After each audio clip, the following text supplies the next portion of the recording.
I can tell you that I wrote down 6 things that I shared with the board that I thought were key strategies that we're doing right now that perhaps are new or different, that I think are going to contribute to us figuring out what that goal is. And right now, if I were to tell you what that goal is, I'd be lying to you, I don't know it. But I will tell you, the thing that bothers me is that there's 350,000 seniors in Columbus, and we're helping 3,500. That ain't right. We're the best in the world at helping seniors navigate the frailty years.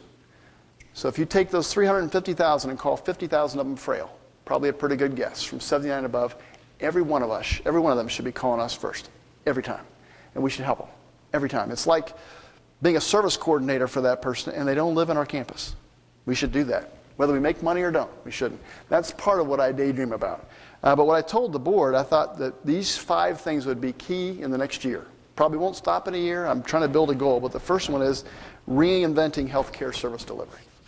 And that is not saying it's good enough to be in the top 50% or good enough in the top 25% or good enough because we have beautiful carpet.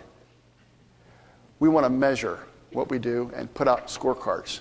And that is mission forward right now. That's when I'm in the healthcare space, it's really clear how to measure it. When I'm in the accounting space, I haven't thought about that. I'd ask you to do that. When I'm in the affordable housing space, what does it mean to move the missions forward? They all have definitions, but I'm hypersensitive to this group right now because I feel the pressure if we don't get better. That's number one, is this idea of moving the mission forward, and right now we're focused in the next year on First Community Village and Stigler Village. The second thing was that National Church Residences needs to be the employer of choice. Nobody should be leaving here other than the people who've got a promotion that we can't provide for them, or they're moving out of state. So if we're losing people, I want to study that, and I want to know why. I don't know why, because I love this place. So it kind of eats at me. So I don't have an answer for that. But Dave Kayuha and the HR team, you would say, good, it's their problem. I'll let them think of it. That's wrong-headed. That is wrong-headed. They're to help us engage as individuals about how we can become a better boss or have a better set of benefits, whatever it is. If they come on from on high and tell you what it will take to make our turnover less, then I would fire them. You hear that? I'm not asking you to come up. I'm asking you to engage. Share your leadership. This top-down ain't going to fly underneath me. Ain't going to fly. That's a big one. Employer of choice. Third one is engaging seniors and wellness and patient activation. What does that mean? The idea of helping seniors not use the 911 button to get their health care.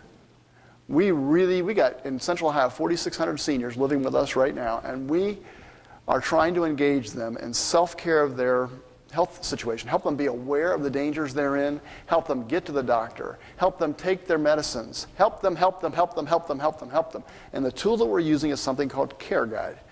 I don't want to explain it, but Care Guide is a technique for our service coordinators to engage seniors in making appropriate observations about their own health and then being committed to managing their health in a way that doesn't cause them to pull the 911 cord. Why? Why do we care if they pull 911? If I just gave you those statistics about long-term care, what I didn't put in there is the cost of short-term care, health care, Medicare. The most inappropriate place for a senior to get care is the emergency room. And yet that's where they go. My dad before he got put into First Community, had 3 times that he pulled the cord, right? He didn't have a cord, he lived in a condo. But my mom calls 911. 3 times he presents at OSU, 3 times he sits in the emergency room, and the 3rd time they decide it's time to do a procedure. They gave him a heart pacemaker, right? First visit was $15,000, it was only 1 day. Second visit was $35,000, right? Third visit was 4 days in the emergency room, and they went up for a procedure. That was $185,000. And my dad died 3 years later, having had 3 or 4 more procedures. If there had been anybody talking my dad through this, we wouldn't have had this ridiculous spend at the end of life. I'm the one that told Mom to call. I didn't know what else to do. But if I'm lined up with a National Church Residences care provider, we would have talked through what was happening with my dad. My dad's pacemaker was racing away when his mind stopped. That doctor wanted to do a procedure. I'm sorry if there's doctors in the room, but that person wanted to do a procedure. And the best thing for my dad at that point probably would have been not to go spend all that money and spend that time at the hospital. I don't think that was the best outcome. That may not be true for your dad. But I would tell you that Care Guide is a technique for allowing seniors to self-manage their care and avoid the ridiculous spend that happens in the last year or year or two of the life. Big, big thing. And I would tell you the number one people who want us to do this, the government needs for us to help seniors spend wisely. And I would tell you every insurance company in America wants us to help those seniors spend wisely. Over the age of 65, every senior has a card in their pocket. Ours says United, right? That's our health care. When you turn 65, everyone says Medicare. And now Medicare is starting to cut costs. They're asking, how in the world do we save money? Well, they want National Church Residences to get engaged and help them. They will pay us to help those seniors manage their care. And so Aetna is signing a contract with Dr. Barber and with Dave Driver and a few other people that would say, if you can help us engage those seniors, we'll pay you, was it $144 per year per person, just to come alongside that senior and help them make good decisions. Just to be available for a 911 call that happens at 10 o'clock at night so that they don't automatically call the squad. I don't know everywhere that service coordination will end, but I do know that Care Guide is the tool. That was probably too much. I put down here philanthropy, and I don't exactly know how it's going to fit into the plan, but I can tell you that we are providing more and more and more uncompensated care. We have people coming in the door that can't pay the price of what it takes for us to provide care. So if you're in a nursing home today and somebody comes in with a Medicaid card, they're going to pay us $175. The cost to provide that care is $225. Every day you stay there, I lose $50. 5 years ago, we had $3.8 million of uncompensated care. Last year, is it 15 million or 18 million? $15 million worth of payment that should have come to me because we did the care, but we let them stay and take a rate less than our full value. And there's two things that happened to me. One is we got to get that 225 down to 175 or I'm going to close up shop. Can't do that for the long run. But secondly, I think I've got to be looking at philanthropy as a way to fill that bucket. Help us help the people that don't have enough. There's going to be a lot of them. The next button I have here is transformational preservation. Fancy word, it really works great up on Capitol Hill. They love those kind of big words. We are best in the world at doing affordable housing. There is not another developer, owner, operator of affordable housing in the United States as good as we are. But the government's out of money. There is no more cash to build new affordable housing, and we're aware of that. That's part of that problem. Medicare spending is going nuts, and all the other things have to start declining in order to pay for this baby boom. You would say, what do you mean, Mark? If I put a graph up here, and we did nothing in America over the next 20 years as this aging group comes through, at the end of that time, we as a nation, if we don't change our tax base, don't change anything, the only thing we'll be paying for out of our taxes, Social Security, Medicare, Medicaid, and defense. Everything else has to be cut. Literally, that's the truth. Because they're growing at such exponential proportion. They're growing at such, I'm an accountant, so they're growing. Unless we all plan to raise our taxes every year to pay for all those extra things, affordable housing will be cut out, your favorite program will be cut out, everything, all the things that we call America would have to go away just to pay for health care, right? Really, really ugly. So I would tell you that's a problem. Why? How do we grow? How do we do mission work? We plan to buy other people's problems because we'll fix them. We're that good. What's the problem with buying other people's problems? They're now our problems. And that creates a lot of work. So the board has said, we think you're best in the world at it. We'd like to help you buy more, take other people's problems, make them your own, give them to our development department. Matt Rule and everybody else will say, we will name that tune, but we can't name it all at once. So we're going to be buying something like 40 or 50 campuses across the United States that are coming to us in what shape? B minus? C? Why would we take on somebody else's problems? Because ultimately, those seniors that are in that building are counting on National Church Residences to make it better over time.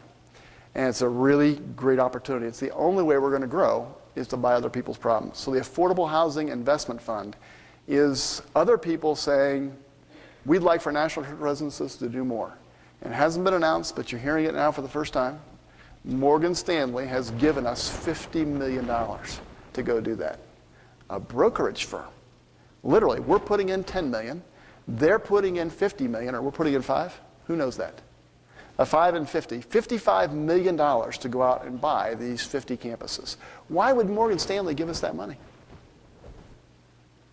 They want to be standing up with us at groundbreakings, and we are, to them, it's like standing next to, you're trying to have it rub off. So Morgan Stanley has this reputation of being big rich people, and if they stand next to Matt Rule at a groundbreaking and they're snapping those scissors, and they a little bit of our brand, our reputation rubs off on them. Well, Morgan Stanley must be nice guys because Matt Rule is a nice man.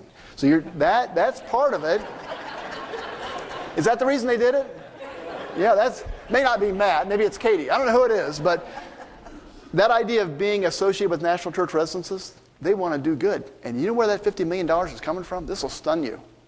It'll come from people that have their retirement savings at Morgan Stanley, and they say to them, we don't want just a return, we want to do some social good. I'm stinking filthy rich, let's say, and I've got $100 million, and I'd like for you to take $10 million of my money and invest it in something that has a social purpose.